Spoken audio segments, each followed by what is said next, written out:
Hello दोस्तों, आज आपको रिपेयर करके दिखाऊंगा। ये एक एलजी का जो चैसिस है, ये चैसिस तो मेरा एक दोस्त मेरे पास ये लेके आया और वो थोड़ा सा ट्राई किया और ट्राई करने के बाद इसका प्रॉब्लम वो सॉल्व नहीं हो रहा है। कि इसका प्रॉब्लम क्या है कि ये डेड सेट है, इसके इंडिकेटर नहीं चल रहा है और कुछ भी आउटपुट भी नहीं आ रहा है। तो उन्होंने इसका अंदर जो एसटीआर है, ये एसटीआर को चेंज करके देखा। इसका एसटीआर नंबर क्या है, चलिए मैं आपको जूम करके दिखाता हूँ। 6753 ये एसटीआर चेंज करके देखा और इसका अंदर जो ऑप्टो कपलर है, ये ऑप्टो कपलर को भी चेंज करके देखा। आप देख सकते हो ये PC 817 का ऑप्टो कपलर है और थोड़ा सा PCB को सोल्डरिंग भी किया इधर उधर करके, तब भी ये ऑन नहीं हो रहा है। तो ये PCB का जो मेन प्रॉब्लम है, ये पावर सेक्शन का प्रॉब्लम है। मैं पावर सेक्शन रिपेयर करके आपको दिखाऊंगा, ठीक है। तो ये जो चैसिस है, चैसिस नंबर भी आपको दिखाना चाहता हूँ। ये चैसिस नंबर आप देखिए CP79C, ठीक है। ये चैसिस नंबर, ये जो EST का पास नीचे लिखा है, ठीक है। तो कुछ भी पावर सप्लाई रिपेयर करने का पहले आप सीरीज 200 वाट बल्ब आप जरूर यूज़ कीजिए, ठीक है। और EST सप्लाई लाइन को आप ओपन कर दीजिए। बट दोस्तों, इसका अंदर EST सप्लाई लाइन अभी कनेक्ट है। ये जो लाइन ओपन करके भी टेस्ट करके देखा, ये जो EST सप्लाई लाइन का जो रेजिस्टेंस है। तो चलिए मैं भी एक बार देखूंगा इसके अंदर क्या फॉल्ट है। तो फर्स्ट आपको देखूंगा सप्लाई देके कि इसका जो वोल्टेज कहाँ पर कितना आ रहा है। तो चलिए मैं सीरीज लाइन से सप्लाई दे देता हूँ।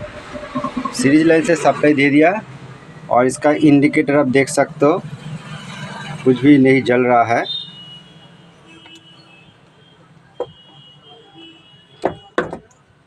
ठीक है, तो चलिए मीटर को 600 DC रेंज पर सिलेक्ट कर दिया।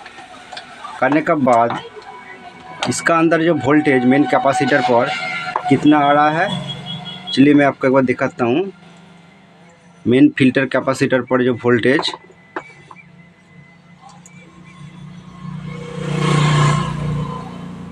आप देखिए 320 वोल्ट, इसी तरह मेन कैपेसिटर का अंदर वोल्टेज आ रहा है।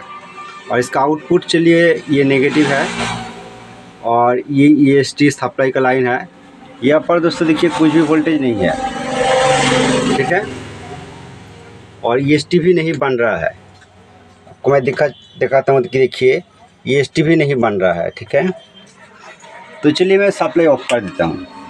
सप्लाई को ऑफ कर दिया।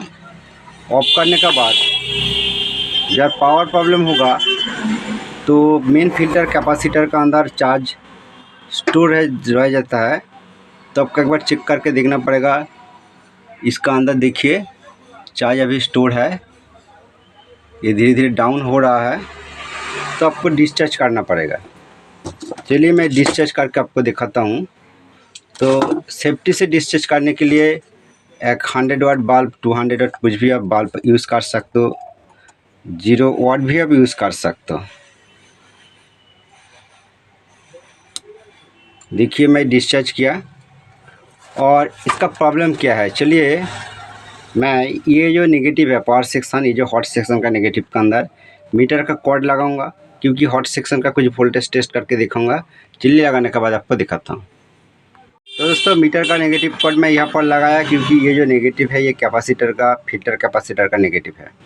तो चलिए अभी कुछ वोल्टेज, इंपॉर्टेंट वोल्टेज टेस्ट करके देखूँगा। मैं सप्लाई दे देता हूँ।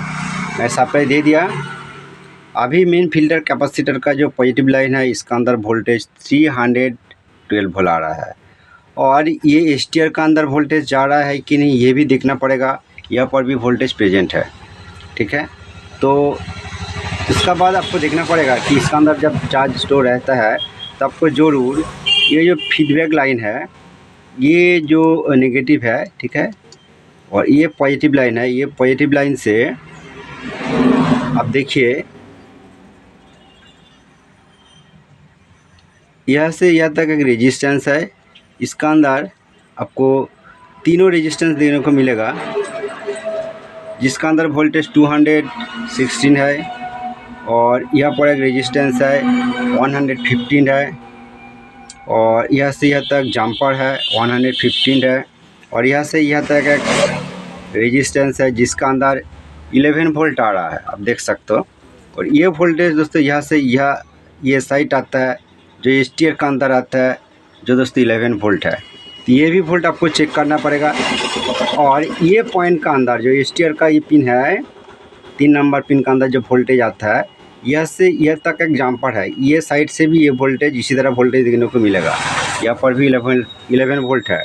दोस्तों यहाँ पर एक डायोड है, तो ये डायोड का अंदर वोल्टेज यहाँ से इधर आता है, ठीक है, 11 वोल्ट के आसपास है। और दोस्तों ये पॉइंट से एक डायोड है, यहाँ पर भी वोल्टेज आता है, इसका अंदर कुछ भी वोल्टेज देखने को नहीं मिल रहा है। ये जो डायोड है इसका अंदर कुछ भी वोल्टेज देखने को नहीं मिल रहा है। तो मीटर का अंदर देखिए, और आपको ये देखना पड़ेगा कि ये जो ऑप्टोकपलर का ये साइट है, ये साइट का अंदर वोल्टेज कितना आ रहा है, ये 11-12 वोल्ट आ रहा है, ठीक है। तो ये वोल्टेज कहाँ से आता है, तो दोस्तों ये जो लाइन है, जो आपको ये लाइन आपको दिखाया, ये लाइन से आता है और ये लाइन से भी आता है, ठीक है। तो यहाँ पर वोल्टेज 11 वोल्ट के आसपास ये ओके है। और ऑप्टोकपलर का ये साइड भी वोल्टेज देखना पड़ेगा। दोस्तों ये साइड वोल्टेज 0 है, कुछ भी वोल्टेज इसका अंदर नहीं आ रहा है। ये लाइन का अंदर क्या है, ये लाइन का अंदर यहाँ से यहाँ तक एक डायोड है, जेनर डायोड है। तो जेनर डायोड के ये साइड वोल्टेज चेक करना पड़ेगा। ये साइड कुछ वोल्टेज आके चला गया, तो मीटर को रेंज में 200 पर करने के बाद एक बार देखूँगा कि इसका अंदर वोल्टेज अभी भी 0 है। तो चलिए 20 वोल्ट रेंज पर रखने के बाद यहाँ पर देखना पड़ेगा, यहाँ पर भी 0 है। तो दोस्तों यहाँ पर तो 0 नहीं होना चाहिए, बट चलिए मैं सप्लाई ऑफ कर देता हूँ। सप्लाई ऑफ कर दिया। ऑफ करने के बाद दोबारा देखना पड़ेगा कि ये कैपेसिटर का अंदर अभी भी ये चार्ज स्टोर है, 200 वोल्ट का ऊपर चार्ज स्टोर है कैपेसिटर का अंदर, वो आपना चाहिए तुरंत डाउन हो रहा है। तो दोस्तों हाई वोल्टेज स्टोर रह जाएगा तो ये लाइन फॉल्ट होगा, बट ये तुरंत इसी तरह डाउन हो रहा है। तो आपको ये सेक्शन को अच्छा करके देखना पड़ेगा। और इसका अंदर वोल्टेज भी नहीं है, तो इसलिए ये जेनर डायोड को भी एक बार देखना पड़ेगा। तो उसका पहले एक बार कैपेसिटर को डिस्चार्ज करना पड़ेगा। चलिए मैं कैपेसिटर फर्स्ट डिस्चार्ज करने के बाद, तो दोस्तों पावर सेक्शन का कुछ भी काम करने का पहले अब ज़रूर पावर फिल्टर कैपेसिटर को डिस्चार्ज कर दीजिए।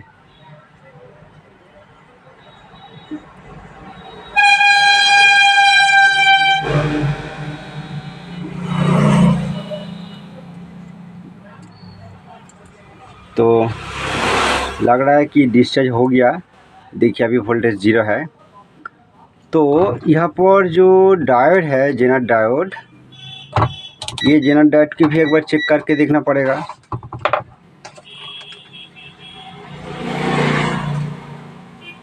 तो मैं एक हाथ से वीडियो कर रहा हूँ और एक हाथ से ये टेस्ट करना भी मुश्किल हो जाता है।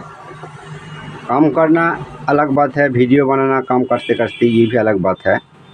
ये जेनर डायोड का कुछ भी रीडिंग नहीं आ रहा है। चलिए मैं डायोड रेंज पर करने के बाद आपको दिखाता हूँ। मैं डायोड रेंज पर कर दिया और ये जेनर डायोड का रीडिंग, ये जो जेनर डायोड है आप देखिए ऑप्टोकपलर का साथ जो कनेक्ट है, इसका अंदर कुछ भी रीडिंग नहीं आ रहा है। तो कॉर्ड को घुमा के भी एक बार देखना पड़ेगा।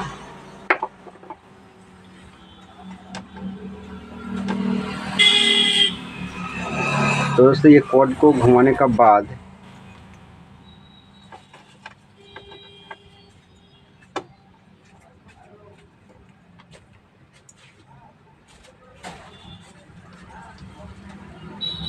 ये कॉर्ड को घुमाने का बाद भी इसका अंदर कुछ भी रीडिंग नहीं आ रहा है।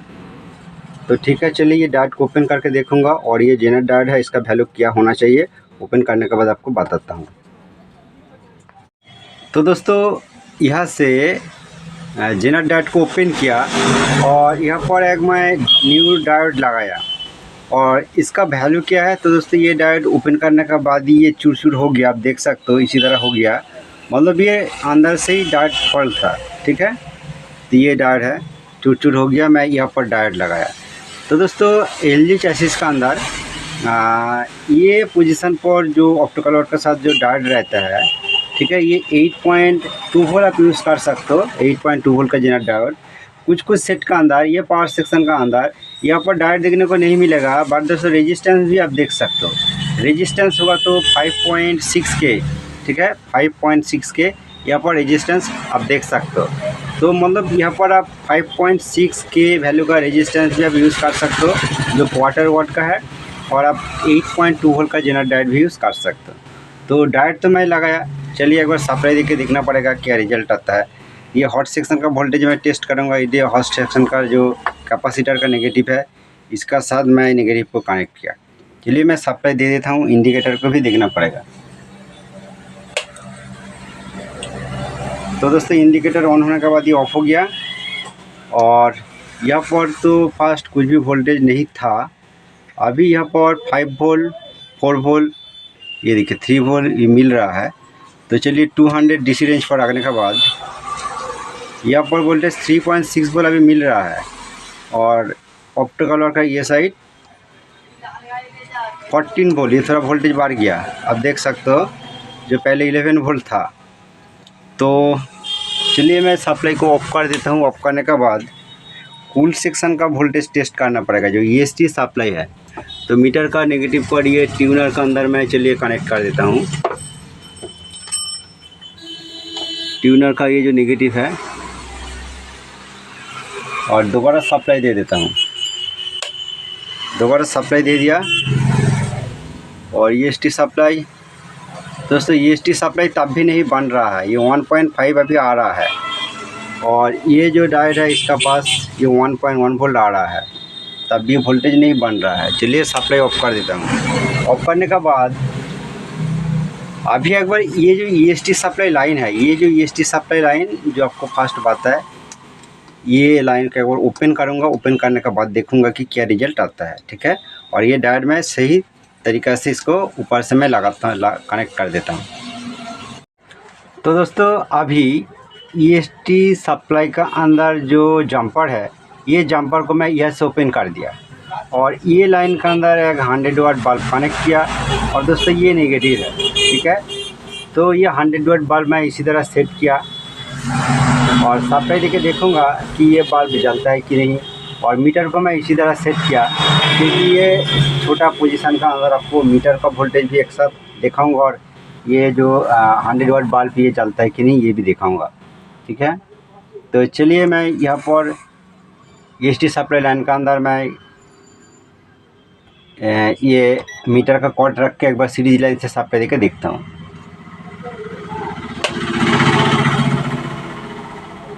तो दोस्तों सप्लाई देने के बाद चलिए मैं सप्लाई ऑफ कर देता हूँ। सप्लाई देने के बाद ये बल्ब एक बार ग्लो हो गया, ग्लो होने के बाद ये तुरंत स्टॉप हो गया। इसका आउटपुट वोल्टेज मीटर का अंदर शो नहीं हो रहा है, हो सकता है कि इसका अंदर जो नेगेटिव मैं कॉर्ड कनेक्ट के लूज कॉन्टैक्ट था। तो ठीक है, कोई बात नहीं, कैपेसिटर का अंदर चार्ज ज़रूर स्टोर रहेगा। ये दोस्तों देखिए कैपेसिटर का अंदर चार्ज स्टोर हो गया, 110 वोल्ट जैसा स्टोर हो गया। तो ये कैपेसिटर को भी डिस्चार्ज करना पड़ेगा, मैं अलग सा 100 वाट बल्ब लेके, चलिए मैं डिस्चार्ज कर दिया। तो और क्या फॉल्ट हो सकता है, ठीक है।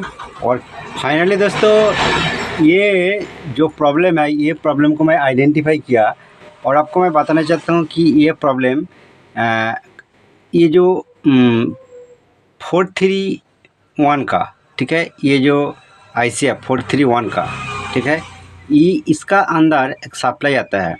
तो दोस्तों वो जो सप्लाई है, ये जो 110 वोल्ट जो लाइन है, ठीक है। तो दोस्तों 110 वोल्ट यहाँ से निकलता है, बीच में एक जंपर है, जंपर का बाद यहाँ से यहाँ तक डायोड है, ठीक है। डायोड का बाद ये कॉइल से EST का अंदर जाता है, और ये जो लाइन है, ये लाइन का अंदर देखिए यहाँ से यहाँ तक एक रेजिस्टेंस को मैं ओपन किया। तो दोस्तों ये 91 के का रेजिस्टेंस है, ठीक है। और यह से यह तक और एक रेजिस्टेंस है, ये दोस्तों 91 के का, मतलब इसका अंदर दोनों रेजिस्टेंस 91 के का रेजिस्टेंस रहता है। तो दोस्तों बहुत पुराना चेसिस का अंदर ये 91 के का ही रेजिस्टेंस मिलेगा। बट दोस्तों मार्केट का अंदर ये 91 के रेजिस्टेंस अवेलेबल नहीं है, बट मैं मिला मेरा पास ये 91 के का रेजिस्टेंस मैं मार्केट से लेके आया, ठीक है। तो ये रेजिस्टेंस यहाँ पर लगाया, और दोस्तों यहाँ पर ये रेजिस्टेंस 91 के ये भी मैं चेंज कर दिया। और दोस्तों ये दोनों रेजिस्टेंस सीरीज है, और उसका साथ यह से यह तक और एक्स्ट्रा रेजिस्टेंस है, ये दोस्तों 20 के, इसका वैल्यू 20 के। तो ये रेजिस्टेंस ये जो 431 का जो आईसी है इसका साथ कनेक्ट है, मतलब इसका अंदर सप्लाई आता है, ठीक है। ये तीनों रेजिस्टेंस को मैं चेंज कर दिया। मेरा पास 20 के का रेजिस्टेंस नहीं है, मैं एक 15 के रेजिस्टेंस और उसका साथ एक सीरीज रेजिस्टेंस 3.8 के, यहाँ पर दोनों रेजिस्टेंस को मैं सीरीज किया। चलिए मैं आपको दिखाता हूँ एक बार। तो दिखाने का पहले तो दोस्तों चलिए मैं थोड़ा दिखाई देता हूँ। यहाँ पर आप देखिए, यहाँ पर मैं रेजिस्टेंस को चेंज किया। तो दोस्तों ये 110 सप्लाई का रेजिस्टेंस है, और इसका नीचे देखिए यहाँ पर 91 के का रेजिस्टेंस मैं चेंज किया, और इसका अंदर यह से देखिए 15 के एक रेजिस्टेंस लगाया, और 3.1 रेजिस्टेंस को मैं यहाँ से सीरीज करके मतलब ज्वाइन करके लगाया, ठीक है। ये कैपेसिटर का वजह क्लियर दिखा नहीं जाता है, मैं आपको बता दिया। और आपको दिखाने के लिए दोस्तों मैं ये रेजिस्टेंस ऊपर से ही रखा हूँ, सोल्डरिंग नहीं किया, एक बार टेस्ट किया तो ये रेजिस्टेंस ओपन था, पूरी ओपन था, ठीक है। तो ये सब रेजिस्टेंस को मैं बाहर किया, आप देख सकते हो, ठीक है। तो एट ए टाइम क्यों चेंज किया कि इसका अंदर सल्फर आ गया, कुछ दिन के बाद हो सकता है ये भी फॉल्ट हो जाएगा। और दोस्तों पहले से ही कुछ भी एक टेक्नीशियन ये रेजिस्टेंस को चेंज किया था, तो ठीक है कोई बात नहीं, मैं एक बार देखूंगा कि ये जो सिम्टम है, मतलब ये तीनों रेजिस्टेंस का अंदर कुछ भी एक रेजिस्टेंस ओपन हो जाएगा तो ये 431 का अंदर सप्लाई नहीं जाएगा, इसका अंदर सप्लाई नहीं जाएगा तो क्या सिम्टम देखने को मिलेगा। चलिए मैं सप्लाई देख के आपको दिखाता हूँ। आप ये जो 100 वाट बल्ब मैं EST सप्लाई का अंदर कनेक्ट किया, EST सप्लाई को ओपन करके, तो देखिए सिम्टम देखिए, मैं सप्लाई दे देता हूँ सीरीज लाइन से। ये देखिए सप्लाई देने के बाद ये स्टॉप हो गया, मतलब आउटपुट वोल्टेज आ रहा है, आने का बाद थोड़ा सा हाई होने के लिए जा रहा है तो तुरंत स्टॉप हो जाता है। दोबारा दोस्तों सप्लाई दे के दिखाता हूँ। दोबारा जब मैं सप्लाई देता हूँ तो ये ऑन नहीं होता है, क्योंकि ये कैपेसिटर का अंदर चार्ज स्टोर रहता है, इसीलिए दोबारा इसी तरह ऑन नहीं होगा। अब ये कैपेसिटर को डिस्चार्ज करके सप्लाई देगा तो वो दोबारा ऑन हो जाएगा। इसलिए मैं आपको दिखाना चाहता हूँ एक बार कि ये जो सिम्टम है, सिम्टम को अच्छा करके देखना पड़ेगा।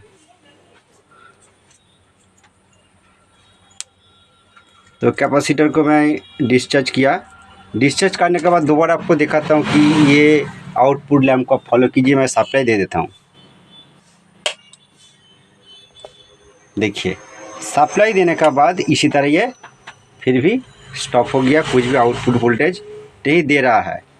तो आपको दिखाऊंगा कि ये जो रेजिस्टेंस को मैं अभी ओपन किया, ओपन करके रखा हूँ, एक बार आपका सामने ही मैं सप्लाई ये रेजिस्टेंस कनेक्ट करके सप्लाई दे के दिखाऊँगा, ठीक है। मैं एक हाथ से कैमरा कर रहा हूँ इसलिए दिक्कत आ रहा है, तो चलिए हो सकता है ये सोल्डरिंग हो गया। और चलिए मैं सप्लाई देता हूँ दोबारा। देखिए दोस्तों सप्लाई दे दिया और बल्ब देखिए कुछ भी ये ऑफ नहीं हो रहा है, ठीक है। तो आपको वोल्टेज भी एक बार चेक करके दिखाना पड़ेगा, कोई बात नहीं। चलिए मैं वोल्टेज चेक करके आपको दिखाता हूँ अभी कितना वोल्ट आ रहा है। देखिए मीटर को मैं चलिए यहाँ पर रखता हूँ, यहाँ पर रखता हूँ, चलिए।